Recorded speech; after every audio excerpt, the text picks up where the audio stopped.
How's it going, Dan? I think last week you had some really interesting things to say about wealth. It's something that I think we all need to consider, and we need to address where our wealth comes from and how we use our wealth. And I thank you for making me think about it. Today I want to talk about something a little different. 2 weeks ago, I recommended you watch the French animated film, The Illusionist. When I made that recommendation, I was in Montana. I started editing it, and I realized that I myself had not watched that film in a long time. So I decided to sit down with my wife and watch it. She had never seen it, so we sat down, we flipped it on, and enjoyed the heck out of it. And wow, what a film.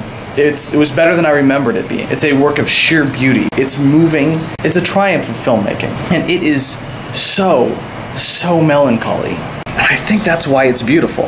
Now note, I'm not saying it's a sad movie like, say, August Rush or Extremely Loud and Incredibly Close, both of which are manipulative garbage, make you to feel feels. No, I'm saying it's a melancholy movie. It's not just sad. It touches on something deeper. There is something so truthful in melancholy, something so honest. It's an emotion that's somehow triumphantly joyful and yet deeply sorrowful. A lot of things can be joyful, and a lot of things can be sorrowful, but melancholy doesn't make the mistake of going too far in one direction. Modern man often confuses joy with entertainment or pleasure or even happiness, and joy is none of those things. Joy is an action that we take inside of ourselves, something I choose to express and to share.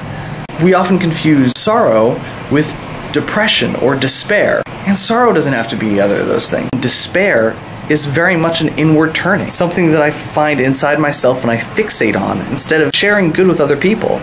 Good even if I don't feel it. Melancholy goes for something a little bit deeper, something a little bit truer. Melancholy allows us to see the beauty that is within the core of this life and this world, and it shows us that beauty both through love and loss. It acknowledges a duality in man, who is called to both dance and weep, and it asks us to see the truth in both of those things. I find it to be the most honest of all emotions. I personally know I am most fulfilled and happy at my most melancholy. If I edge too much to the blindly positive parts of life, I find myself becoming self-important, vain, vapid, selfish. If I focus too narrowly on the negative parts of life, I find myself becoming hopeless and inert. I don't do anything good for myself or anyone. I become, again, selfish. Only melancholy allows us to see the good and the beautiful in all of life's moments, the highs and the lows. And that's something people need now more than ever. So as I'm watching The Illusionist, I'm seeing all of these things. This stark, glorious beauty, and this great sorrow. And like I said before, it's not just trying to make you cry at sad things. Very little happens in the film.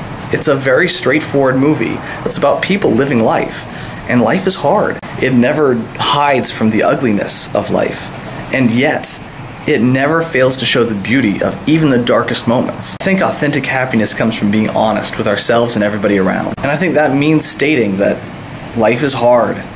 It sucks often, but those hard moments are usually what make us the best people, and we can get despairing and depressed and sad when life gets hard, or we can get melancholy.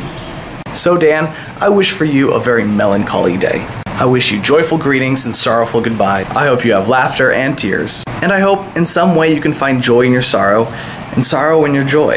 Alright, here's your challenge. I want you to, number 1, write me a story, 2, about the death of ants, and 3, I want it to be from the perspective of a child. See you next week.